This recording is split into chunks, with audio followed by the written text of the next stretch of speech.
স্বামী। আলী যদি তোমার উপর নাখোশ থাকে, জান্নাতের দরজা তোমার জন্য খুলবে না। কোথায় গেছে আলী? কোথায়? বললেন যে মসজিদে নববীতে গেছে। বিশ্বনবী যে দেখলেন বালির উপরে আলী শুয়ে আছে। বিশ্বনবী মজা করে ডাক দিলেন, ইয়া আবা তুরাব, মানে হে বালির বাবা আলী, ওঠো। আলী উঠে না, রাগ করে আছে।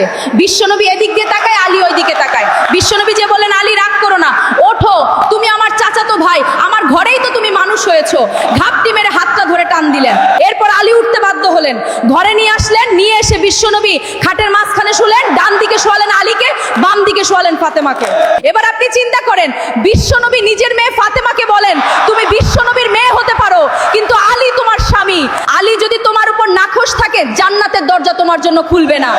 তাই আপনার স্বামীকে নাখোশ করে জান্নাতের দরজা বন্ধ করবেন না।